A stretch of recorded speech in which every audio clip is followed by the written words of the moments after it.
Is Haskell the best procedural language? Hello, my name is Eric Normand, and this is my podcast. Before we get into the topic, I want to thank you for being on this exploratory journey with me. Sometimes I don't know where I'm going with these topics, and I hope that's clear that these are just ideas that I'm trying to explore. I love discussing them, and I hope that we can all approach these things in a spirit of adventure. Okay, and also before we get into the topic, I want to talk about my new book, Grokking Simplicity. It is out now in print. You can buy it on manning.com. You can also get it on Amazon. Maybe by the time you listen to this, it's already available. But if it's not, you can pre-order it and you'll get it as soon as it is available. They say May 18th for when it will be available. The book is called Grokking Simplicity. It's the book that I wanted to recommend to people who ask me, why functional programming? What is functional programming? How do I get into it? There were a lot of books out there, but none that were oriented toward a beginner who wasn't, who hadn't really started their functional journey. There's a lot of books out there that maybe if you had 10 or 15 years of experience in programming, you could work your way through, but nothing really for someone with just a couple years of experience. It starts very basic. We talk about pure functions. I call them calculations in the book. We talk about those for about 8 chapters, whereas I found that most books would just put a sentence or two defining it and then move on to more complicated stuff. And I don't know about you, but I feel like that's where the meat of the benefit of functional programming is. The majority of benefit is in being able to recognize and work with with pure functions. Then there's more benefit in first-class functions, but that's in part 2. So this is a 2-part book. Approximately half is about dealing with pure and impure functions, calculations, and actions, as I call them. Second part is about first-class functions. All right, please buy the book, and thank you if you already have. Okay, so the topic today is about Haskell as a procedural language, and is it the best procedural language? I have to admit it's kind of a provocative title, meant to provoke and kind of pique your curiosity. I'm going to tell a story just to explain what I mean. So I worked in Haskell for about 3 years, and at a company, and one day the CTO was fretting that the software was getting so big, like just number of lines of code, and he was wondering, like, what's going on? Like, is our problem domain that complicated that it requires so much code? Is it that complex? And I agreed with him that it was getting big, but my comment was, well, we're not doing much functional programming. And he said, what do you mean we're not doing functional programming? It's Haskell. It's, what else could it be? And I didn't have an answer at the time, but I think I have an answer now. I've thought a lot about it. And it has to do with Haskell's I/O and do notation, and I guess the general attitude around Haskell. This isn't really about Haskell. I'm not trying to dunk on Haskell or anything. But I think it's a disagreement I have with a certain attitude that is common in the functional programming circles. So Haskell has this thing called the IO type, which represents all sorts of different operations you can do on the outside world, actions that you can take. You can read from the file system, you can send a web request, you can get user input. All this stuff is under the IO type. And to make it easier to use and to be able to write more kind of procedural code, there is a syntactic sugar for Haskell's IO type, and it works for other monads as well, but it's called the do notation. And it's syntactic sugar. It's pretty simple how it takes these statements, these lines, and converts them into monadic bind operations.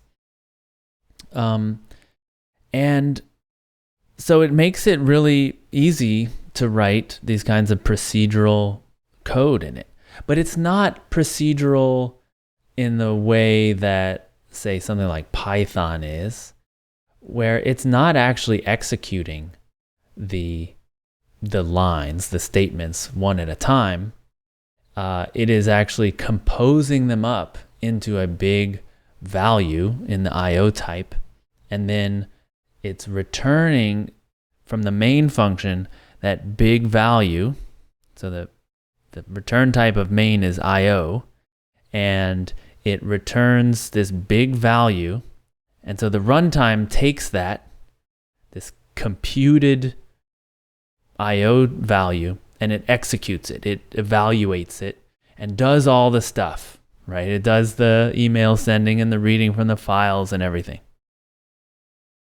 So what's happened is all the impure stuff has been deferred to the runtime. Okay, and that leaves your code very pure.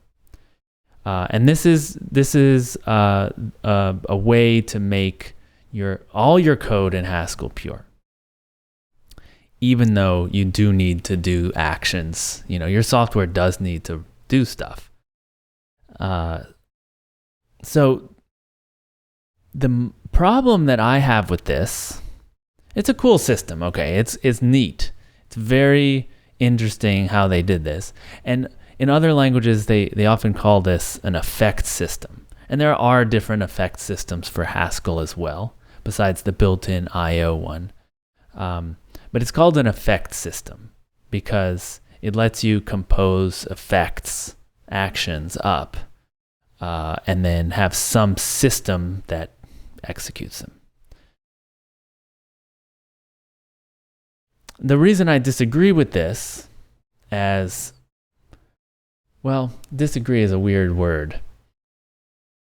Let me just, I won't qualify it like that. I'll just say that to me, functional programming is a mindset.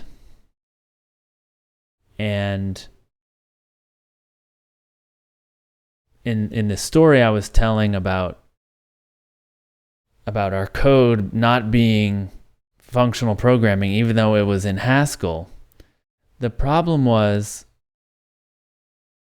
we weren't doing the stuff I considered the most powerful stuff in functional programming, which was making higher order abstractions, making data abstractions and operating on that data, representing something as a pure domain model. We weren't doing that. We were writing what I consider very procedural code, like you receive a web request, this is all in IO. You receive a web request, you validate it, then you send a command to the database, another action, and then you get a response, or you convert that to a response, and then you send it off. And like all these things were just like step by step. And if you did an analysis of the code, you would see that a good portion of our code was in IO. It was procedural code. And what I thought we should be doing, if we were going to go to more FP, is building, you need the IO, fine, right? That's normal. But more of our code should be pushed toward, building up a domain representation of the current state of the system, and then being able to operate on that state in a pure way, in a functional way.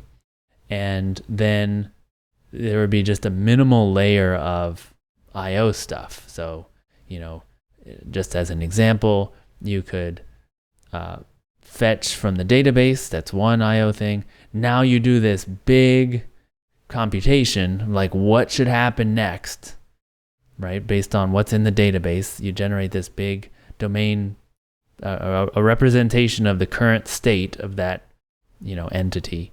And then you do some pure transformation of it. Then you store it back in the database, right? So the layer that does the imperative stuff is very small. It just reads, does a thing, a pure thing, so functional thing, and then stores it back in the database. Something like that. I mean, I'm making a caricature of it, but that was my idea. And the hope would be that by doing it that way instead of a procedural way, you would gain a lot of, it would take less code. Let's put it like that. You would be able to be more expressive with it. Okay, so the difference that I see is that in the mindset, you don't want to be writing stuff in IO. Right? Even though, yes, in IO, it's still pure because it's Haskell. It's procedural and you're thinking a different way. You want less stuff in IO and more stuff in functions that don't return IO, right? And so I'm going to call it a disagreement now, that I don't think that just because you're doing stuff in an effects system where even your procedural code happens to be pure, I don't think you're doing functional programming. I think you're just doing procedural programming with the crazy indirection, I guess, that something else is going to execute the code, right? But you haven't translated that into your thought process and how you're designing the system, how you're creating the abstractions and things that encode meaning in your program. So I'm not making a judgment call. This is more of a meaning argument. I'm arguing that functional programming is, because it's a paradigm, it is about how you think. And just because your language makes everything pure does not mean you are thinking that way. You are thinking in the FP way. Haskell, I should say, I'm not picking on Haskell, right? Haskell actually has I think the IO type is like brilliant in that it does cut the world, on the right line. If you had to pick a line where, this stuff is pure and this stuff is impure, the IO line right there is really nice. And so you have this type that represents all the actions. That's really nice because you can be sure that all the other stuff doesn't have any actions in it, right? And so now you have the type system on your side that can analyze a huge amount of code and tell you, yes, these are all the actions. But you still want to shrink those actions down. You still want to make sure that they're essential so that you can have more of your logic and your domain and the meaning that you're encoding being done in the calculations. Okay. So I'll say it again in a different way. FP is a mindset that, to my mind, I would say the mindset is separating out, distinguishing, certainly in your mind, but you could also distinguish. You could have the help of the compiler to help you figure out what's what. But you're distinguishing between actions, calculations, and data. Okay, you're going to program with actions. You need to. Your software wouldn't do anything useful if it didn't. But you want to figure those out because those are the hardest to deal with. What are the actions? And you want to only have the actions that you really need. The other stuff you want to push into calculations. A common way to define FP is not as a paradigm, but more like as a discipline where you're only programming with pure functions. It's a constraint that you're putting on yourself and on your software, that it's only pure stuff. And when you look at it that way, everything you do in Haskell is necessarily FP, even if everything is in the do notation. Okay, then so you haven't made any kind of, you haven't gotten any kind of improvement in how you're modeling your system. It's still a procedural paradigm. In terms of, paradigm as a mindset, paradigm as a set of concepts that help you solve a problem. You're still in that procedural mindset. Even if everything is pure and everything, because you're just deferring the actions till your runtime. It gives you doing that gives you some advantages, but it's not it. That is not functional programming, as I see it. It's about the mindset. It's about creating these higher order abstractions that the pure functions allow you to do. Right? It allows you to manipulate stuff in interesting ways. Okay, I think I've explained myself pretty well. Really, this is it's an argument about meaning.